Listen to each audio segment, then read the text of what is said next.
It's Tuesday morning, and we've a full lineup for you today. Here's what's coming up. Today, Brian Holman is at the 2013 Ag Connect Expo and Summit with a representative from Pioneer talking about the benefits of modifying the oil profile inside the soybean seed. Then Devin Stewart visits with a K-State agricultural economist about the leadership qualities and organizational skills needed to make today's farms and ranches successful. And finally, in our Healthy Yard segment, learn how to properly prune your trees.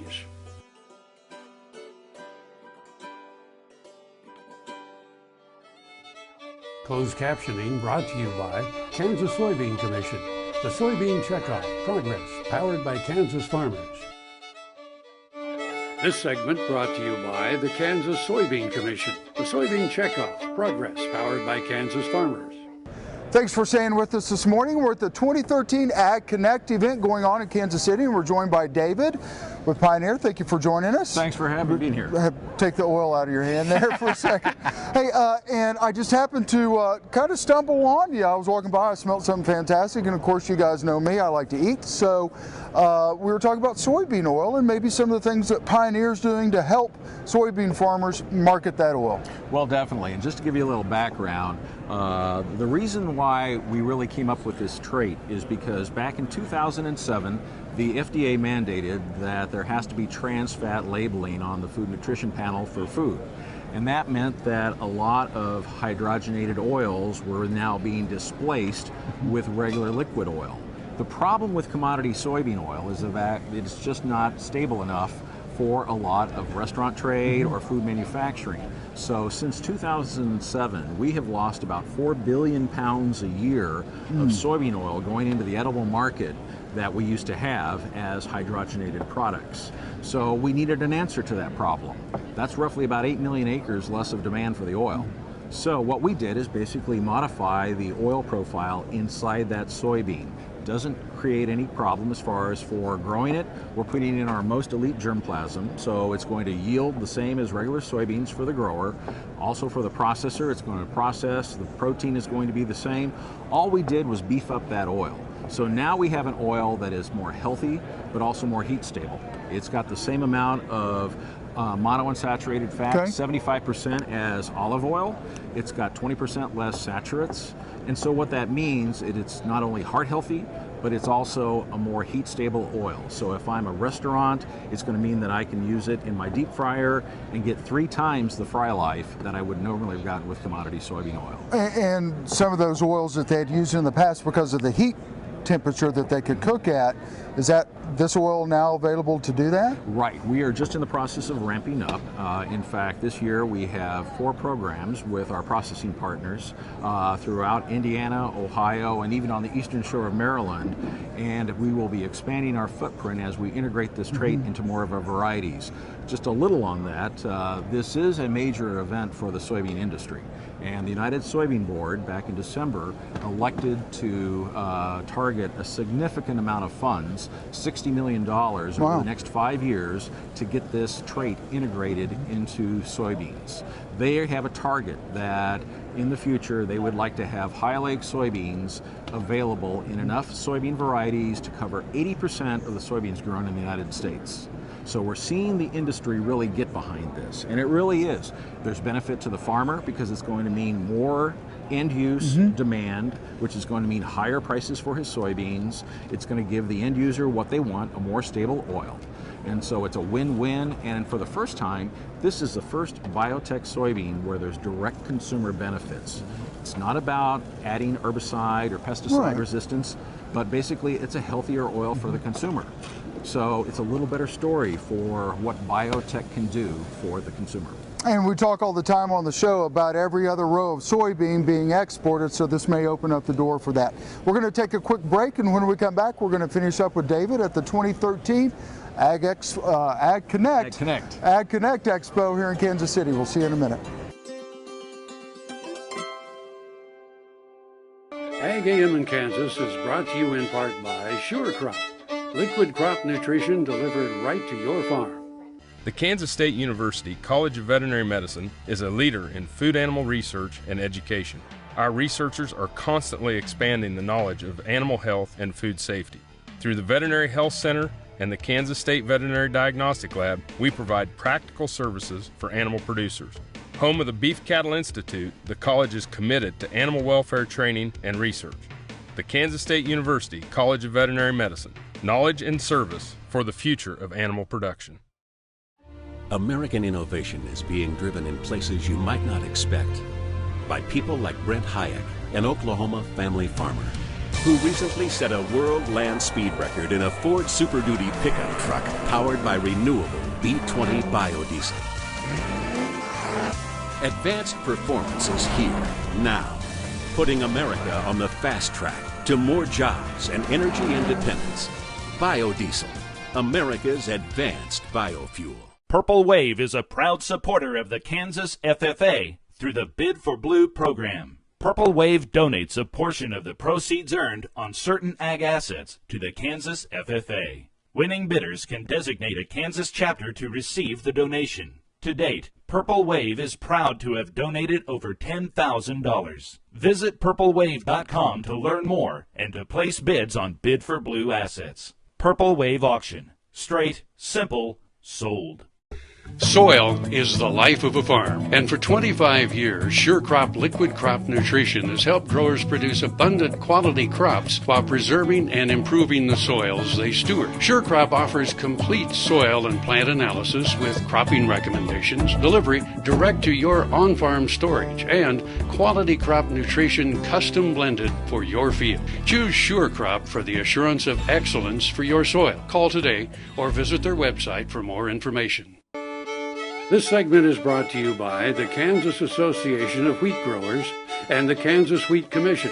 Together, we are Kansas Wheat. Thanks for staying with us, David. Thank you for staying with us.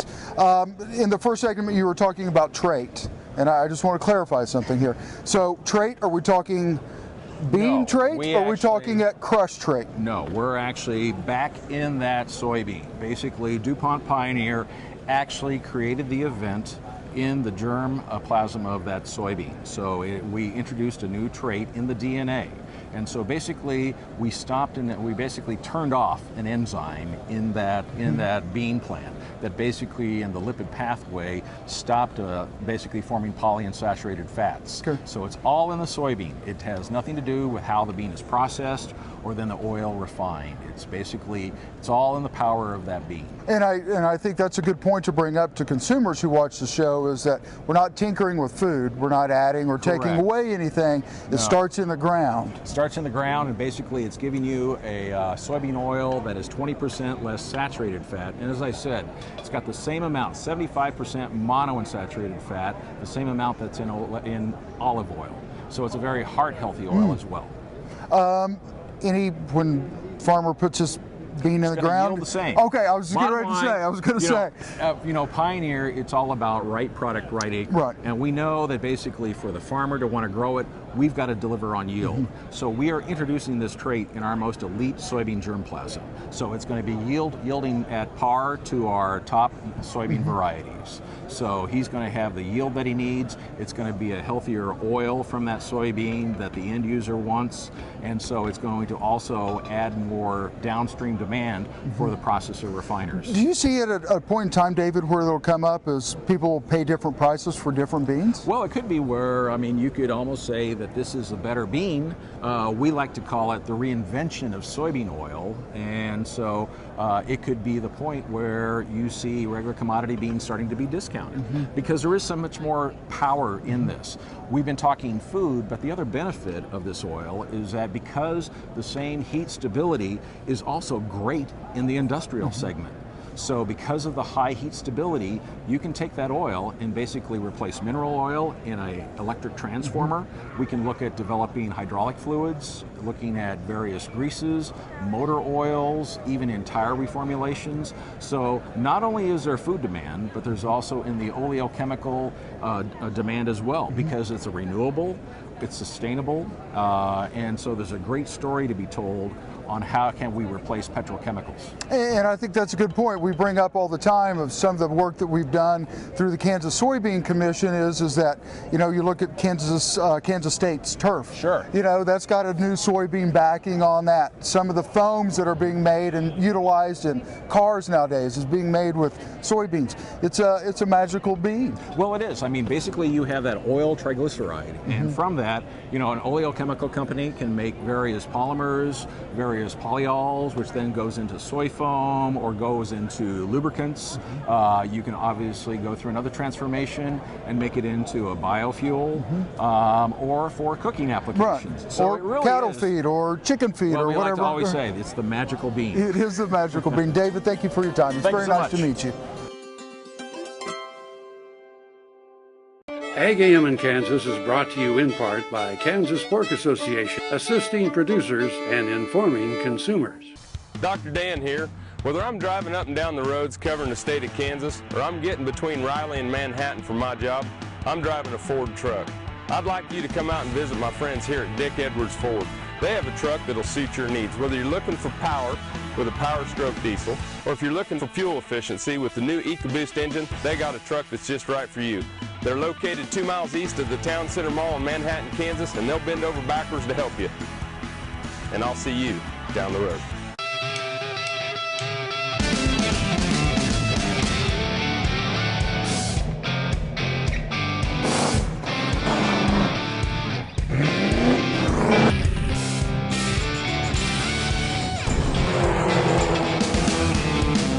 This is the fast track to more jobs and America's energy independence.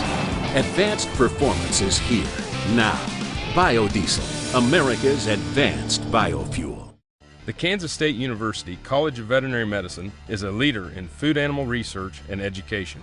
Our researchers are constantly expanding the knowledge of animal health and food safety. Through the Veterinary Health Center and the Kansas State Veterinary Diagnostic Lab, we provide practical services for animal producers. Home of the Beef Cattle Institute, the college is committed to animal welfare training and research. The Kansas State University College of Veterinary Medicine, knowledge and service for the future of animal production. Valley Vet Supply is devoted to providing information and professional quality products at reasonable prices. ValleyVet.com, ValleyVet.com, Valley Vet Supply. Roy Fry Western Lifestyles brings the cowboy or cowgirl out in all of us.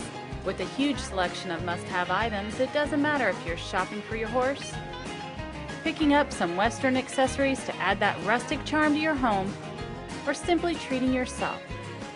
The knowledge and expertise to dress you your Western best is right here at Roy Fry Western Lifestyles, Highway 24 and Kansas Avenue in Topeka. I'm Dennis Tebow. My wife and I, Kathy, are the owners of Wolf Creek Cattle Company. We have grown to approximately 70 bulls. I'm Reese Arnold. I'm the livestock manager at Wolf Creek Cattle Company. You know, these are not just like normal cattle. These cattle, they're hauled anywhere from, 8 to 10 hours a day across the United States and asked to perform. The Multi-Man 90 keeps them kind of level. It maintains and balances their system. The stress level is less when everything's right and working right, then they're working right. This segment is brought to you by Tarwater Farm and Home. Come on by, we'll treat you like family.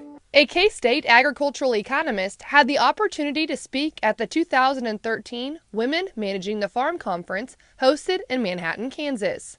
For Ag AM in Kansas, I'm Devin Stewart. Vincent Amanor Boadu challenged women involved in farm and ranch management to think strategically about the leadership qualities and operational skills that are necessary to ensure their agricultural livelihoods, as well as the positives of farm life and traditions. You were talking about growth in the U.S. agriculture. Can you kind of talk about that and where we're growing? Well, U.S. agriculture has done a fantastic job. It's the most productive segment of the economy. In the last 60 or 70 years, we have grown production, output, by about 2.5 times, but we have used virtually the same level of inputs. You don't get better than that. So agriculture is a beacon in the production world. Now, you also discussed factors driving the 21st century farm business. What goes into this? Well, there are a number of factors. You have to think about it from the perspective of politics, you have to think about it from the perspective of technology, and you have to think about it from the perspective of globalization. Politics, because politics define the macro environment and affects everybody. Technology, because agriculture is a very high-tech, high-capital industry. I mean, when you look at the seeds and the genetics and the machines that we are using, we didn't get a 2.5 times growth just by accident. There's a lot of technology that went into that, and a lot of it that we don't see behind the scenes. The other thing that we really have to pay attention to is globalization and the consumer. The consumer is changing, the consumer is becoming richer, the consumer is demanding a lot more, and so we in any business, especially in agriculture, have to focus on how we address this consumer need without having to put ourselves out of business. You also discussed increasing incomes with the example of meat consumption. Can you kind of explain that and the pushback from globalization? Whenever income begins to go up, people change diet.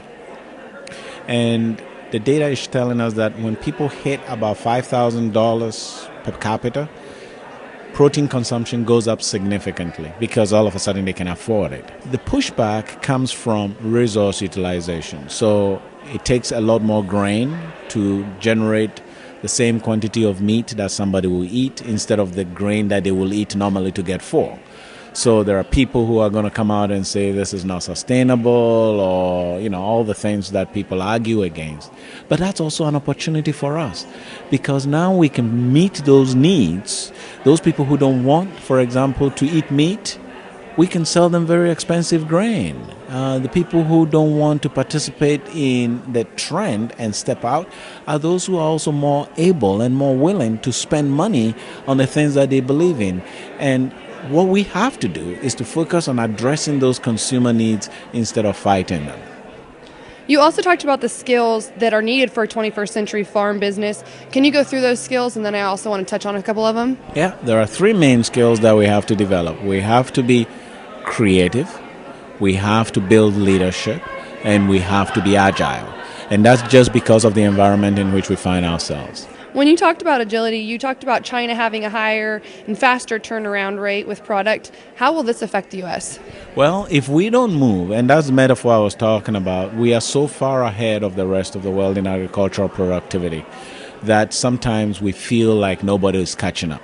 The technology that we have available is now being exported to all our competitors. New technology, new support systems are being given them. They don't have the learning curve that we have, so they are doing things much faster, which means that if we don't pay attention to those things and just rest on our laurels, they're going to catch us up, and it'll be all of a sudden. This is my favorite thing that you talked about all day, and I think all the women in the room can agree, is that women have the power to save the industry. Can you discuss the reasons you think this? If you look at what is going on in the trends in agriculture, well, in the world right now, a lot more women are going to colleges, so they are no longer bound out of that. A lot more women are taking positions of authority. But when you look at agriculture, we still don't have the numbers. Even though women are the majority in our communities, we don't have the numbers in leadership position. And I think there's a group of women that are emerging right now because the kids are away from home, and that can now begin to step in and take this industry where they, I believe that they can take us. Now, I guess lastly, at the very end of your presentation, you talked about challenging your K-State. How do you think we can do this? Well, really, K-State is a resource for Kansas agriculture, and I don't think they are using us enough. I think that the easiest way is for them to attend events like this and let us know what they think, what they need, and we will respond. Another thing is that when we put on education programs, we want them to be there. For example, the Department of Agricultural Economics has a program called MAST, Management, Analysis, and Strategic Thinking for Farmers. And we want them to participate in these things because the information is there. And these guys know it. If we don't give it out, it's sitting there and it's wasted. So I think this is where I really need them to engage us, participate in our activities, tell us what they need to know, and we will do the research to bring that information to them. This is how we got to where we are, farmers and researchers working together. With Ag AM in Kansas, I'm Devin Stewart.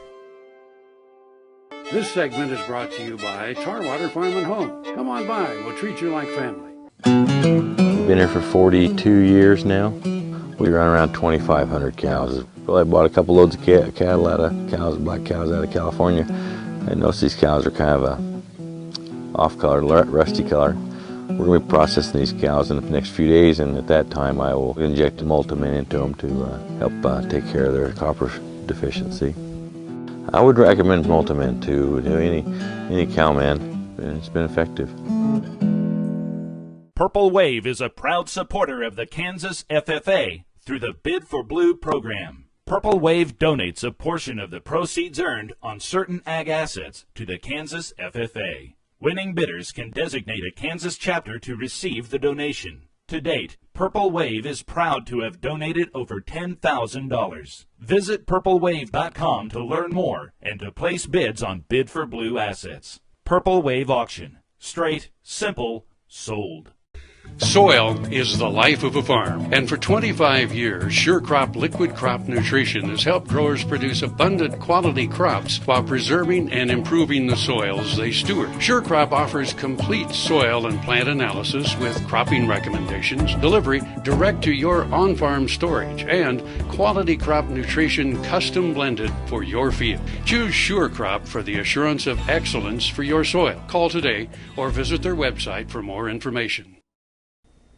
Tarwaters has what you need for all seasons for around the farm and home.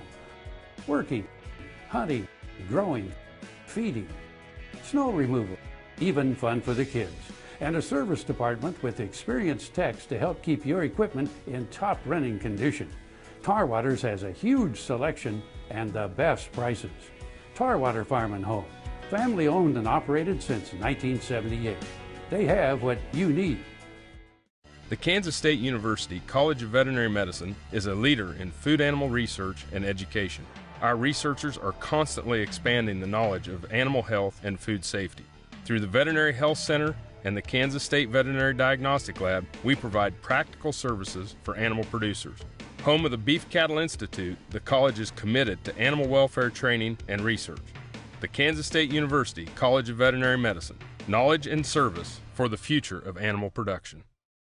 Ag AM in Kansas is brought to you in part by Premier Farm and Home. Stop by or visit us at haycow.com. Sets up the framework for a lifetime of enjoyment.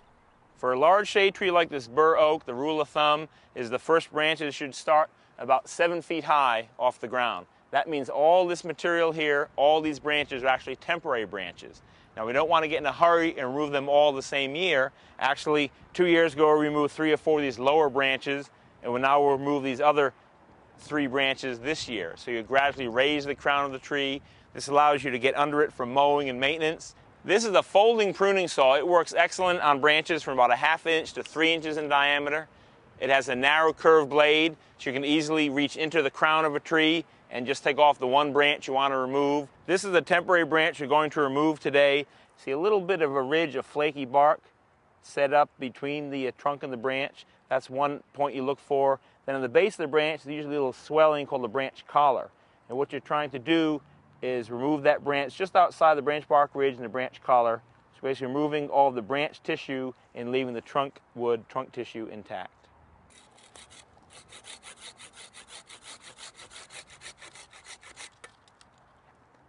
This is the site of one of the branches we removed last year, and it's about halfway healed. In one more season, that callus tissue will have completely sealed over the old pruning wound. If you're cutting off smaller branches, a hand clipper like this works well on anything up to about a 1/2 inch in diameter. Lopping shears work great on the in-between size branches, between about a 1/2 inch in diameter up to about an inch, inch and a half, depending on how strong the wood is. This is a pole pruner. With a pruner like this, you can do some top working of the tree. You can reach way up the upper branch without getting a ladder. Keep yourself safely planted on the ground and remove a given branch you need to use. For more information about pruning trees, visit your local extension office or visit our website. Ag AM in Kansas is brought to you in part by K-State Research and Extension. Knowledge for life. Closed captioning brought to you by Kansas Soybean Commission. The Soybean Checkoff Progress, powered by Kansas farmers. We'll have lots more for you tomorrow here on Ag AM in Kansas. We're here every weekday, same time, same station. Meantime, look for us on the web at agaminkansas.com. Eric Atkinson here from K-State Research and Extension.